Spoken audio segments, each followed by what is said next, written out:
YSJ 전공수학입니다. 이번 시간에는 점어관계 생성함수 단원에서 점어관계 개념, 생성함수 개념을 살펴보겠습니다. 점어관계 개념에서는 이웃한 항 사이의 관계인 점어관계, 그리고 초기값인 초기조건으로 이루어진 점화식에 대한 일반항을 구하는 방법을 살펴보겠습니다. 중등교육과정에서 이미 익숙한 수열에 대한 점화식으로부터 일반항을 구하는 방법 중에 중등교육과정에서 다루지 않는 대표적인 수열이 이전 두 개의 항으로부터 그 다음 항이 정의되는 피보나치 시퀀스, 점화식은 다음과 같이 주어지죠. 이 점화식에 대한 일반항을 구하는 방법은 중등교육과정에서 다루지 않습니다. 왜냐? 보조방정식을 이용해야 되거든요. fn-1, fn-2라는 이렇게 세 개의 항이 주어진 수열에 대한 점화식은 보조방정식을 이용합니다. 혹은 특성방정식이라고 하는데 세 개의 항이 주어져 있을 때는 2차 보조방정식. x제곱 x 더하기 1. 요 개수로 한다고 보시면 돼요. fn의 개수 1, fn-1의 개수 1, fn-2의 개수 1. 이 개수들로 이루어진 2차 보조방정식. 이 2차 보조방정식의 두 군 R1, R2에 대해서 두 군의 합이 1, 두 군의 곱이 마이너스 1이죠. 자, 이걸 어떻게 이용하느냐? 주어진 점화식을 다음과 같이 두 군으로 나타냅니다. 두 군의 합 1, 두 군의 곱 마이너스 1. 자, 그러면 이 점화식을 등비수열의 일반항 형태로 고칠 수 있어요. 자, 등비수열에 대한 일반항에 대한 점화식은 어떻게 주어지냐면은 an 빼기 1. 이 r이 곱해지겠습니다. 그럼 이 r이 바로 뭐가 되냐면은 공비가 되는 거죠. 자, 이런 형태로 고칠 수 있어요. 보조방정식의 두 군을 이용하면. 다음과 같이 딱 두 가지 형태로 고칠 수 있죠. 만약 여기서 R1과 R2가 같다면, 즉 보조방정식이 두 군을 갖는 경우죠. 자, 그럼 그 경우라고 하면은 R1과 R2가 같기 때문에 R이라고 두겠습니다.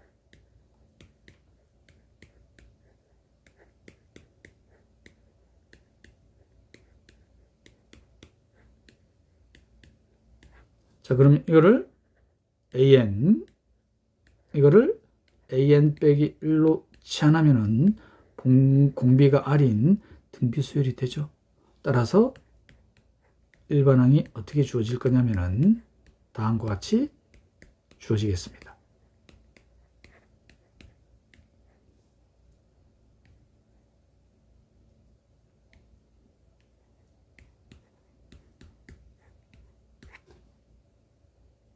그러면 n에다 2부터 n항까지 대입해서 그러면 항들이 나오죠. 이 항들에서 fn이 구해지죠. 2차 보조방정식이 두 군이 같은, 즉 중군일 때는 n에다 2부터 n-1까지 대입해서 변변 더하면 되겠죠. 혹은 곱하거나. 그러면 일반항 fn이 구해지겠습니다. 만약 2차 보조방정식이 두 군이 다를 때는, 그러면 등비수열에 대한 점화식이 두 가지가 주어지기 때문에 식이 두 개가 이렇게 나오겠습니다. 그럼 이 두 개의 식으로부터 fn을 구할 수가 있죠. 바로 위에서 아래식을 빼면 되죠. 그러면 다음과 같이 주어집니다. 정리하면은, 자, 여기에다가 R1, R2. R1과 R2의 합은 1, R1과 R2의 곱은 마이너스 1이니까 2차 보조 방정식의 두근. 근해 공식에서 R1과 R2가 구해지죠. R1을 2분의 1 더하기 루트 5, R2를 2분의 1 빼기 루트 5. 혹은 뭐 바꿔도 상관없습니다. 결과는 똑같이 나옵니다.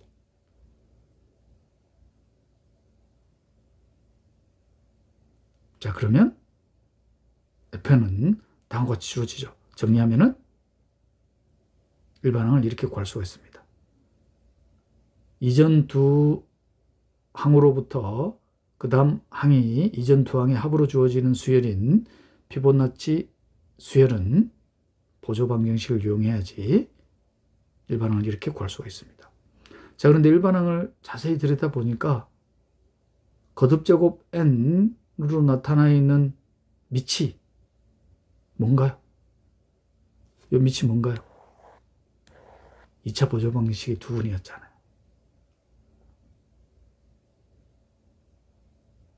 그래서 보조 방정식을 이용해서 수열의 일반항을 구하는 것은 보조 방정식의 두근의 곱이 일반항에 나타난다는 이 사실로부터 자, 이걸 어떻게 또 일반화할 수 있느냐? 다음과 같이 일반항을 둘 거예요. 자, 보조 방정식의 두근에 대한 거듭제곱. 여기서 그러면 알파1, 알파2만 구하면 되죠. 알파1은 루트 5분의 1, 알파2는 마이너스 루트 5분의 1입니다. 알파1과 알파2만 구하면 돼요. 자, 그런데 거듭적으로 나타나 있으니까 n이 2 이상이면 또 제곱을 해줘야 되잖아. 시간을 좀 더 줄이기 위해서 주어진 점화식에 의해서 f0를 디파인 할 수 있죠. 그럼 0번째 항과 첫 번째 항의 합이 그 다음 번째 항 나타나죠. 그래서 f0를 제로로 정의할 수 있겠습니다. 그럼 거듭제곱을 계산하지 않아도 되잖아요. 그러면 알파1과 알파2가 바로 계산이 됩니까? 알파2는 마이너스 알파1. 알파1은 루트 5분의 1. 그럼 알파2는 마이너스 루트 5분의 1. 딱 계산이 되죠. 이와 같이 보조 방정식을 이용할 수 있는 3개의 항이 주어진 수열에 대한 일반항은 보조 방정식의 두근의 거듭제곱으로 나타내서 일반항을 구할 수 있다는 것. 그래서 다음과 같이 정리할 수 있겠습니다. an, an-1, an-2 이렇게 3개의 항이 주어진 수열에 대한 일반항은 2차 보조 방정식. an의 개수 1, an-1의 개수 c1, an-2의 개수 c2. 자, 이 보조 방정식의 두근을 R1, R2라고 두면은 이 수열의 일반항은 이 보조 방정식의 거듭제곱으로 표현됨을 살펴봤었어요. 그래서 다음과 같이 둔다. 여기서 이제 알파1과 알파2를 구하면 되죠. 왜냐? 초기값이 주어져 있을 테니까.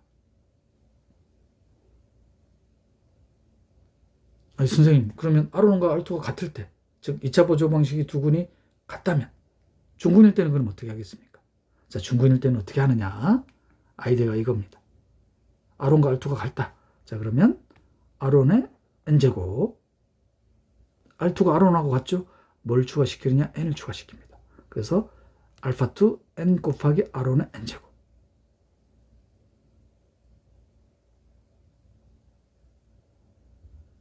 정리되셨나요? 자, 그러면 이거를 좀 더 일반화할 수 있어요. 어떻게 일반화할 수 있느냐? 그러면 항이 4개가 주어진 수열에 대한 일반항. 자, 그럼 그 4개는 어떻게 주어질 거냐면은 4개는 이렇게 주어질 수 있겠죠. 어떤 식으로 주어질 거냐면은 an c1에 an 빼기 1 더하기 c2에 an 빼기 2 더하기 c3에 an 빼기 3으로 주어질 겁니다. 여기서 이제 a는 4 이상이 되겠죠. 자, 그럼 초기값이 어떻게 주어져야 될 거냐면 a1, a2, a3가 이렇게 주어져 있을 거예요. 자, 그럼 4개의 항이 주어져 있는 이 수열에 대한 일반항은 바로 3차 보조 방정식. 개수들을 그대로 가져올 거야. 2차 보조 방정식과 똑같죠? 유사하죠. 자, 그러면 이 3차 보조 방정식의 색은 R1, R2, R3.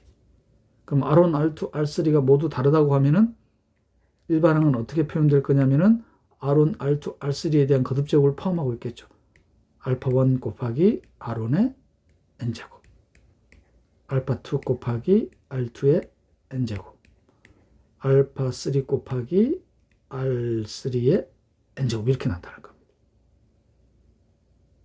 2차 보조 방정식을 이용한 수열에 대한 일반항 구하는 것과 풀이 과정이 똑같죠? R1과 R2, R3가 모두 다를 때 만약 R1과 R2가 같아요. R3는 틀리고. 자, 그럼 어떻게 주어져야 될 거냐면은 A는 아이디어가 똑같습니다. 알파1의 R1의 n제곱, R1과 R2가 같으니까 알파2의 n 곱하기 R1의 n제곱 플러스 알파3의 R3의 n제곱 이렇게 주어지겠습니다. 3중근이면 R1, R2, R3까지 다 같으면 자, 그럼 어떻게 될 거냐면은 A는 알파1의 R1의 n제곱 알파2의 n 곱하기 R1의 n제곱 마지막 어떻게 되겠습니까? 알파3의 n제곱의 R1의 n제곱. 단지 풀이 과정이 좀 더 길어지겠죠? 3원 1차 연립방정식 해를 구해야 되기 때문에. 세근이 주어져 있잖아요. 이렇게 일반화를 할 수가 있겠습니다. 항이 3개 주어진 수열에 대한 일반항은 2차 보조 방정식. 항이 4개가 주어진 수열에 대한 일반항은 3차 보조 방정식을 이용한다.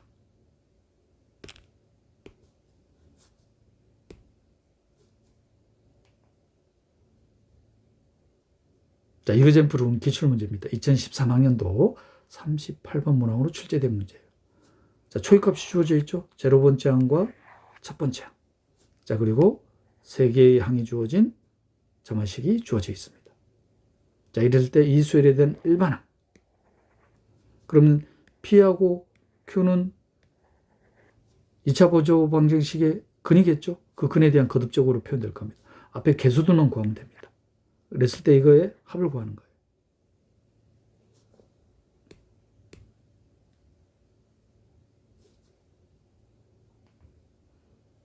자, 그러면 2차 보조 방정식 개수들을 이용한 수열에 대한 개수들을 이용한 2차 보조 방정식. 그럼 두근 알파 베타에 대해서 두근의 합 3, 두근의 곱 1. 그러면 두근의 합과 곱을 이용해서 주어진 수열에 대한 점화식을 등비 수열의 점화식 형태로 고칠 수 있죠. 두근이 서로 다릅니다. 그러면 차를 이용하면은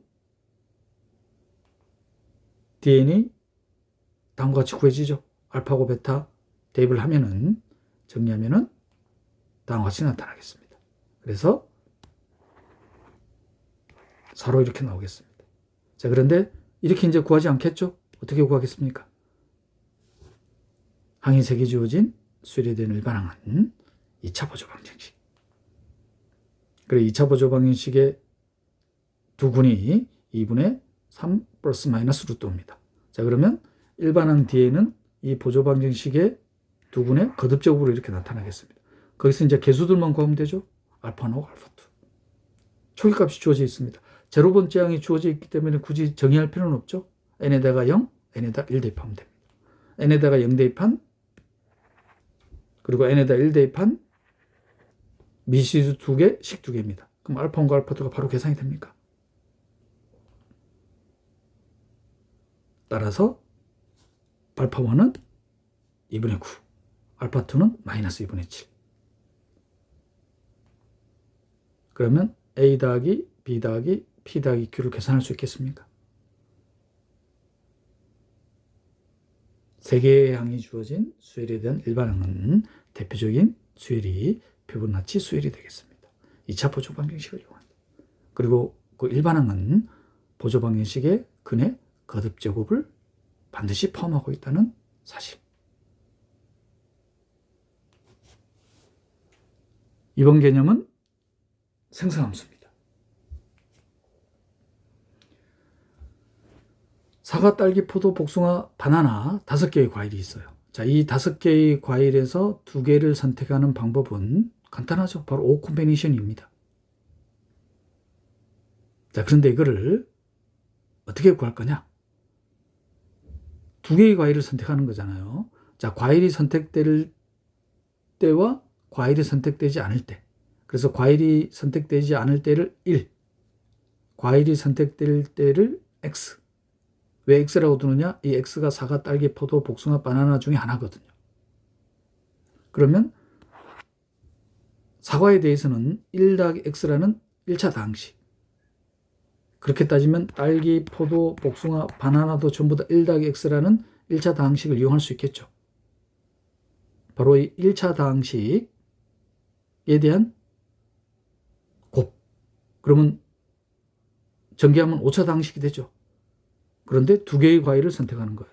O 콤비네이션이. 자, 이 O 콤비네이션 이 결과와 1차 다항식의 5번에 대한 곱, 5차 다항식에 대한 이차항의 개수가 일치한다는 사실을 확인할 수가 있습니다.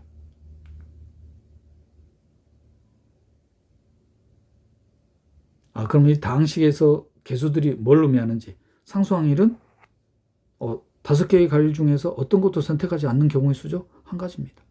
그거는 5개를 선택하는 경우의 수와 같죠. 5개의 과일 선택하는 거 한 가지잖아요. 5개의 과일 중에서. 개수 1입니다. 그럼 다항식에서의 개수들이 뭘 의미하는지. 5차 다항식에서 개수들. 그러면 1차항의 개수는 한 가지 과일을 선택하는 방법 5가지. 주어진 5개의 과일 중 2개의 과일을 선택하는 경우의 수. 5개의 과일 중 3개의 과일을 선택하는 경우의 수. 5개의 과일 중 4개의 과일을 선택하는 경우의 수. 다항식의 개수가 이런 의미를 가지고 있다는 사실을 확인할 수가 있겠습니다. 자, 이번에는 사과가 2개 있습니다. 나머지 딸기, 포도, 복숭아는 각각 하나씩. 마찬가지로 5개의 과일이에요. 자, 그런데 사과가 2개가 있어요. 자, 이 5개의 과일 중 2개의 과일을 선택하는 방법의 수. 그럼 사과 2개를 먼저 선택하면 되죠. 그 경우 한 가지. 또는 딸기, 포도, 복숭아 중에서 2개 선택하면 되죠. 3 콤비네이션 2. 3 콤비네이션 2니까 3가지죠. 또 있죠. 사과를 이미 하나 선택해놨어. 그러면 나머지 4개의 과일 중에서 하나 선택하면 되죠. 4 콤비네이션 1. 그건 4가지. 그러면 총 경우의 수는 7가지입니다. 과연 이 7가지를 앞에서 사용했던 다항식의 개수로 확인할 수 있느냐? 자, 이번에는 사과가 2개이니까 몇 차 다항식? 2차 다항식. 1 더하기 X 더하기 X제곱. 딸기, 포도, 복숭아는 1 더하기 X라는 1차 다항식. 그럼 1차 다항식 3개의 곱과 2차 다항식 하나의 곱을 전개한 다항식에서 2개의 과일을 선택하는 거니까 2차항의 개수가 과연 7로 나타나는지.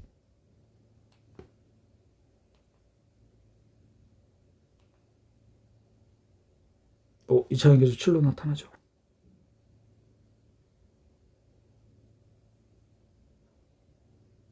이러한 사실들이 바로 생성함수라는 개념에 대한 아이디어가 되겠습니다. 즉, 개수를 수열로 갖는 수열에 대한 생성함수. A0, A1, A2. n 플러스 1 유항은 다 0입니다. 그럼 n차 다항식이 만들어지죠. 자, 이러한 n차 다항식을 수열 an에 대한 생성함수라고 하겠습니다. 그럼 이 n차 다항식에서의 개수들은 뭘 의미하는지. 예를 들어서 n차항의 개수 an은 n개 중에서 n개를 선택하는 경우의 수가 되겠죠. 2차항의 개수는 n개 중에서 2개를 선택하는 경우의 수.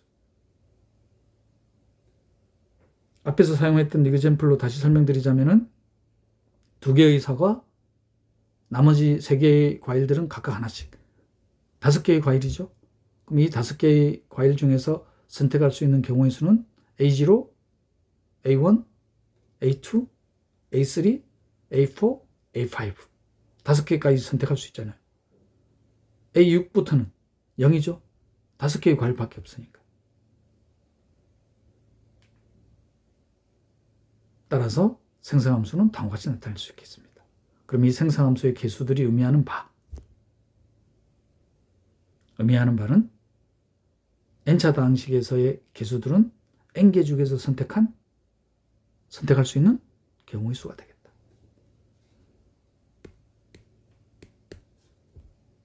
수열 an에 대한 생성함수. 리마크할 내용은 이런 수열 an에 대한 생성함수는 무한급수로 확장할 수 있죠. 방금 5개의 과일을 선택하는 생성함수를 봤을 때 6개의 과일을 선택하는 것부터는 0으로 취급하면 되니까. 이러한 무한급수를 형식적 무한급수라고 하겠습니다. 이런 형식적 무한급수를 수열 an에 대한 일반 생성함수, General Generating Function. 그래서 gx로 쓰기도 합니다.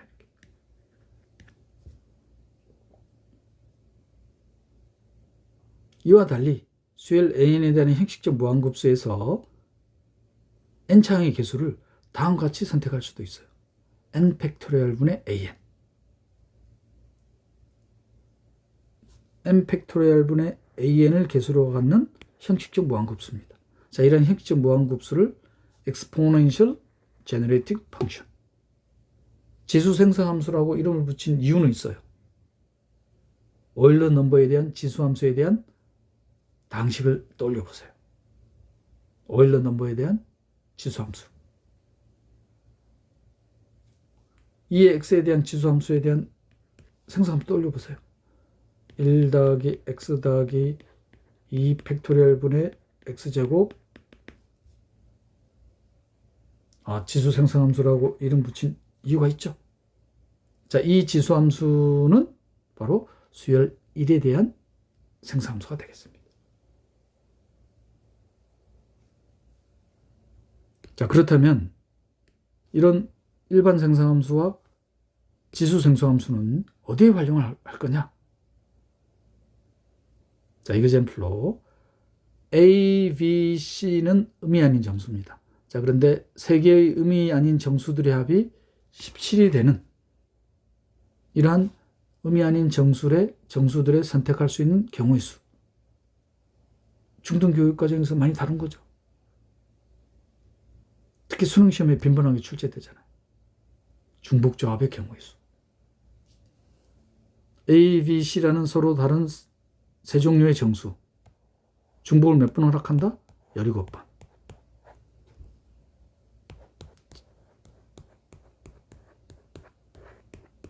이렇게 계산하죠. 자, 그런데 여기에 제한을 둬놨어요. 의미 아닌 정수 A는 2부터 5까지, B는 3부터 6까지, C는 4부터 7까지. 그러면은 앞에서 사용했던 생성함수를 이용할 수 있겠습니까? 바로 일반 생성함수. A가 2부터 5까지라는 것은 X제곱, X세제곱, X4제곱, X5제곱. 5차 다항식. 1차항과 상수항을 제한 5차 다항식. B에 대해서는 X4제곱부터 X6제곱. C는 X4제곱부터 X7제곱. 이 세 개의 다항식의 곱에 대한 17차항의 개수가 우리가 찾고자 하는 경우의 수가 되겠습니까? 일반 생성함수는 중복조합의 경우의 수를 계산할 때 이용할 수 있겠구나.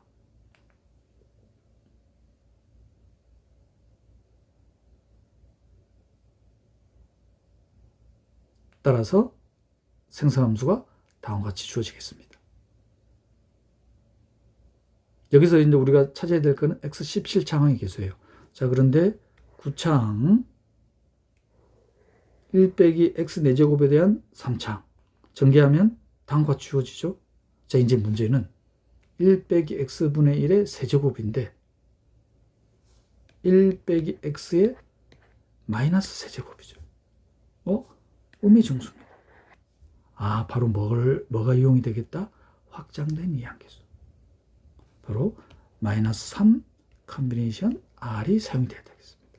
자, 어떻게 계산했었죠? 이게 마이너스 1에 R제곱, 그 다음 3 더하기 R 빼기 1에 컨비네이션 R. 바로 중복조합이죠. 이 확장된 이항계수가 생성함수에 유용한 개념으로 사용이 되겠습니다.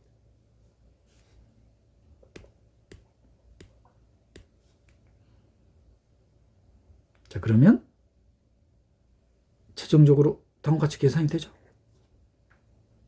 그러면 지금 x의 구차항이 있고 1 빼기 x의 4제곱에 세제곱이 있습니다. 자, 그럼 선택할 수 있는 r은 요 구차항이 곱해지니까, 자, 이거 전개하면 상수항 있죠? 그럼 아래에다가 얼마를 대입하면 되겠습니까? 17차항이 나오다니까 8. 그리고 이거 세제곱 전개하면은 그 다음에 x는 4제곱이 주어지죠? x는 4제곱이 주어지니까 r이 4일 때. 또 세제곱 전개하면은 x의 8제곱이 주어지죠? x의 8제곱이 주어지니까 r이 0일 때. 그러면 이 확장된 이항계수에 r이 8, r이 4, r이 0일 때 이 세 개의 경우를 더하면 되겠습니까? 따라서 17차항의 계수는 r이 8일 때, r이 4일 때, r이 0일 때. 그래서 계산을 하면은 세 가지가 주어지겠습니다.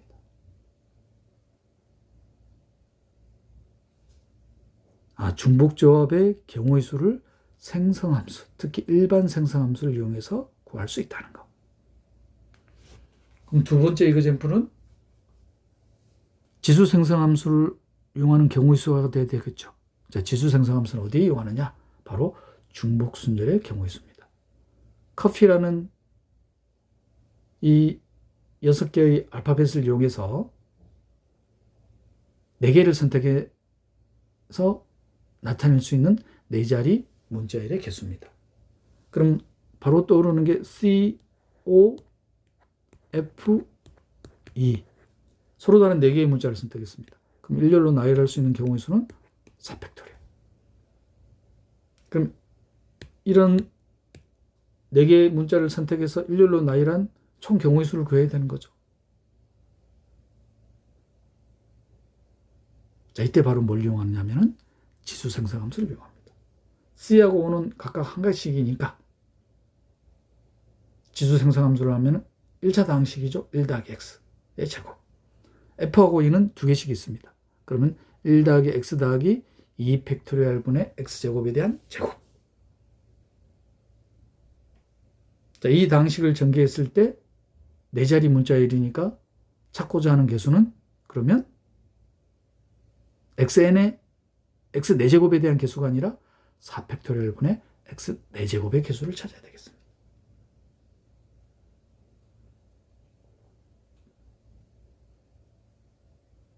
자, 그러면 4팩토리얼 분의 x 4제곱의 개수는 102, 102가지가 되겠습니다. 중복순열의 경우의 수는 지수 생성함수를 이용하는구나. 그런데 생성함수는 중복조합의 경우의 수, 중복순열의 경우의 수뿐만 아니라 수열에 대한 일반항을 구할 때도 사용할 수 있습니다. 왜냐하면 생성함수 자체의 데피니션이 수열에 대한 생성함수, 즉 xn차항의 개수가 수열의 일반항으로 나타나잖아요. 자, 이건 항이 3개가 주어져 있지만 an 빼기 1, an 빼기 2가 아니죠. 그래서 보조방정식을 이용하는 점화식이 아닙니다. 자, 이럴 때는 생성함수. 생성함수에서 주의해야 될 거는 제로번째 항부터 시작한다는 거. 그럼 제로번째 항부터 시작해야 되기 때문에 지금 n이 2 이상으로 주어져 있기 때문에 첫 번째 항하고 두 번째 항밖에 안 주어져 있죠. 그런데 제로번째 항부터 시작해야 되기 때문에 제로번째 항을 정의를 해야 되겠습니다. 그럼 제로번째 항은 뭐로 정의하면 이 점화식에 합리적으로 추가할 수 있겠습니까? 바로 제로 번째 항을 1로 정의하면 되죠. 그러면 첫 번째 항이 딱 9로 나타나겠습니다. 자, 그래서 이 생성함수를 제로 번째 항을 분리해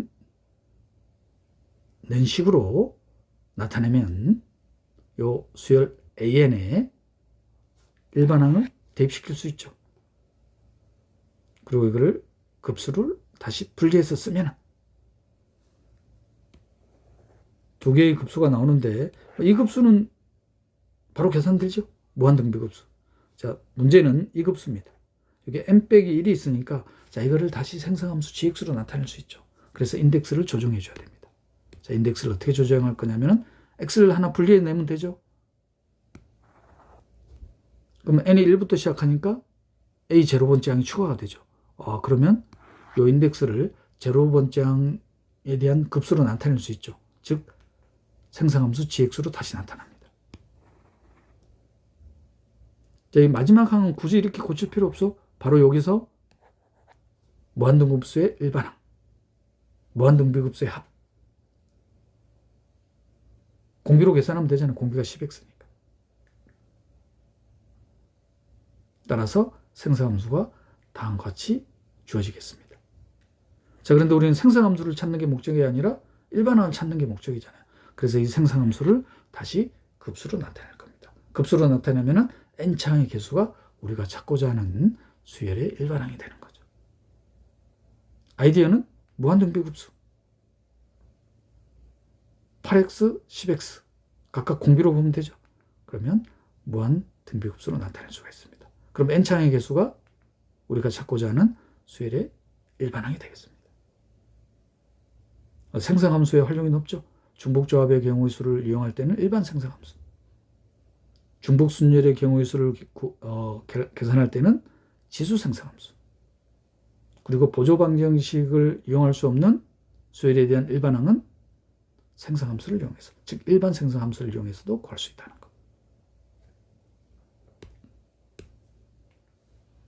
것. 관련 이거잼플이 기출문제로 있습니다.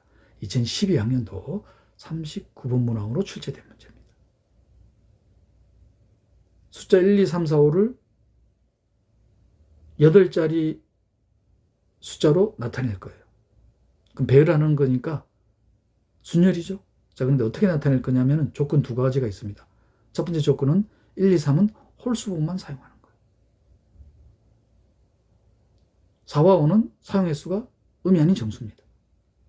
지수 생성함수를 이용해야 되겠죠. 자, 그럼 지수 생성함수를 어떻게 이용할 거냐면은 1, 2, 3은 홀수분만 이용합니다. 그러면 홀수분 제항들만 나타내야 되겠죠. 4와 5는 사용 횟수가 음이 아닌 정수입니다. 지수 생성함수 이용하면 되죠. 자, 문제는 홀수분만 사용하는 것을 어떻게 급수로 나타낼 거냐. 그게 이제 관건이죠. 찾고자 하는 것은 8 팩토리얼분의 x 8승의 기수인데 홀수분만 사용했어요. 음이 아닌 정수분 사용했습니다. 자, 이거를 오일러 넘버에 대한 지수함수를 어떻게 나타낼 거냐. 이거는 바로 나타나지죠. 2의 2x 제곱. 자, 근데 이거는 2의 x에 대한 급수에서 2의 마이너스 x에 대한 급수를 빼면은 짝수분 제항들은 다 사라지죠. 자, 그래서 어떻게 나타나냐면은 다음과 같이 나타납니다. 자, 이거를 오일러 넘버에 대한 지수함수로 정리한 다음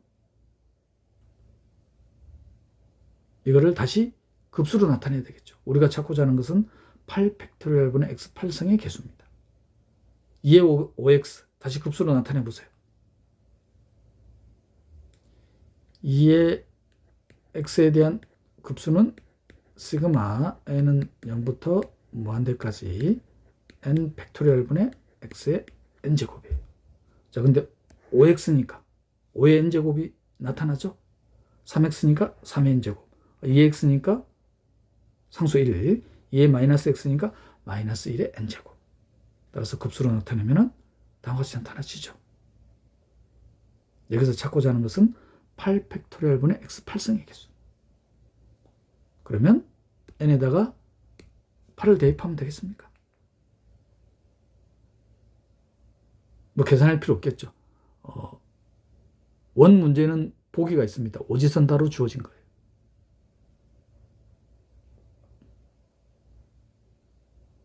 지금까지 점화관계 생성함수 단원을 살펴봤습니다. 점화관계 생성함수 단원에서 리뷰할 개념은 세 개의 항이 주어져 있을 때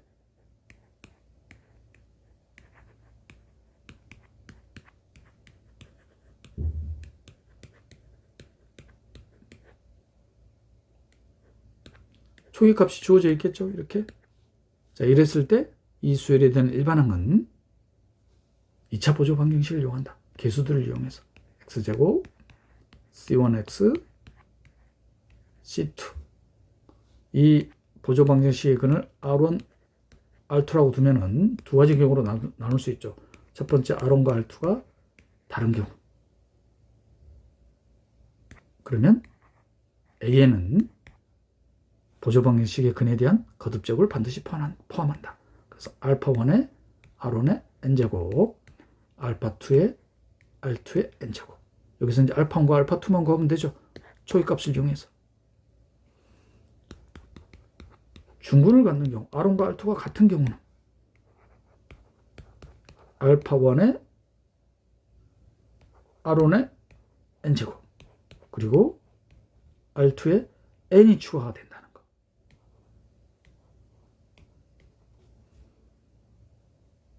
보조 방정식을 이용해서 수열의 일반항을 구하는 방법이었습니다.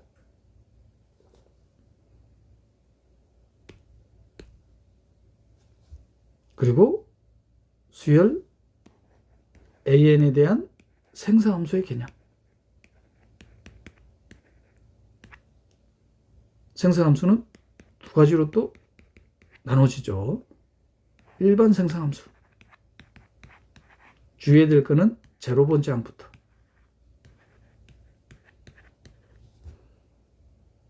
이때의 수열 AN이 의미하는 바는 n개 중에서 선택하는 경우의 수가 되겠다. 특히 일반 생성함수는 중복조합의 경우의 수를 계산할 때 사용한다는 것. 또 다른 생성함수는 지수 생성함수. 마찬가지로 주의해야 될 거는 제로 번째 항부터. n차의 개수가 어떻게 주어진다? n 팩토리얼 분의 an으로. 여기서 이 개수들이 의미하는 것은 n 팩토리얼 분의 x, n의 개수 n이 되겠죠. 중복순열의 경우의 수가 되겠다. 또한 생성함수는 보조 방정식을 이용하지 않는 수열에 대한 일반항을 구할 때도 사용한다는 것. 지금까지 점화관계 생성함수 단원을 살펴봤습니다. 이 개념을 끝으로 이산수학 과목에 대한 단원별 개념 정리가 마무리되겠습니다. 이산수학 과목에서 리뷰할 개념을 다시 살펴보면은 인접행렬, 근접행렬. 그래프를 행렬로 표현하는 두 가지 방법이죠. 두 점 사이가 변으로 연결되어 있을 때, 즉 두 점 사이에 변이 존재할 때를 인접한다고 하고, 이 인접하는 경우에 행렬의 성분은 1. 두 점 사이에 변이 존재하지 않는 경우, 즉 인접하지 않을 때 성분을 0으로 하는 점과 점을 행의 성분, 열의 성분으로 하는 행렬을 인접행렬. 그래서 인접행렬은 언제나 정사각행렬로 나타난다. 이와 달리 점에 연결된 변, 즉 행의 성분을 점, 열의 성분을 변. 점과 변이 연결되어 있을 때를 성분을 1로, 점과 변이 연결되어 있지 않을 때를 성분을 0으로 하는 행렬을 근접행렬 혹은 결합행렬이라고 한다. 그래서 그래프를 행렬로 표현하는 방법이 되겠습니다. 채색수 개념은 사색 문제를 떠올리면 되죠. Four color problem을 떠올리시면 됩니다. 국경을 공유하고 있는 두 나라의 다른 색을 칠할 수 있는 경우의 수, 사색 문제죠. 그래프에서는 두 점 사이에 변이 존재하는 경우, 즉 인접하는 경우에 두 점은 다른 색으로 색칠을 할 때 이때 필요한 최소의 색의 가지수를 채색수라고 한다. 평면 그래프라고 하는 것은 점은 반복을 허용하죠. 변이 교차가 되지 않아야 된다. 변이 교차되지 않게 점은 반복을 허용한다고 했습니다. 그래프를 그릴 수 있는 것을 평면 그래프라고 한다. 평면 그래프에서 유용한 개념은 연결된 평면 단순 그래프는 반드시 어떠한 성질을 가지고 있다? 점의 개수에서 변의 개수를 빼고 여기에다가 유계이지 않은 영역까지 포함한 영역의 개수를 더하면은 자, 이거는 상수로 나타나죠. 바로 오일러 포뮬러가 되겠습니다. 그리고 경우의 수를 계산하는 이항정리와 조합. 두 개념 다 중등교육과정에서 배움으로 익숙하는데 자, 우리 학부과정에서는 이항정리에 대한 개념을, 즉 이항계수를 확장된 이항계수. 특히 우리가 주로 사용하는 것은 음의 정수 마이너스 n 컨비네이셔널. 자, 그러면 계산이 어떻게 되더라? 마이너스 1을 R번 끄집어내죠. 그리고 중복조합. 확장된 이항계수.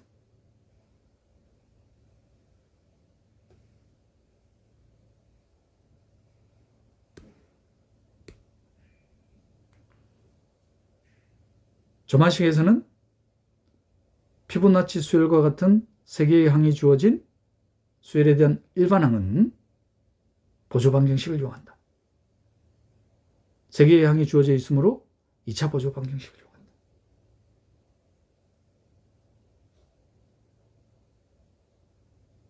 마지막으로 생성함수 개념에서는 수열 AN에 대한 생성함수가 두 가지가 있는데 일반 생성함수, 지수 생성함수. 일반 생성함수는 중복조합의 경우의 수를 이용할 때, 지수 생성함수는 중복순열의 경우의 수를 계산할 때 사용한다. 특히 보조방정식을 이용할 수 없는 수열에 대한 일반항을 구할 때도 생성함수를 이용해서 사용할 수 있다는 것. 생성함수를 사용할 수 있다는 겁니다. 특히 생성함수를 사용할 때 주의해야 될 것은 제로 번째 항부터 시작한다는 거. 수열 AN에 대한 생성함수 fx는 제로 번째 항부터.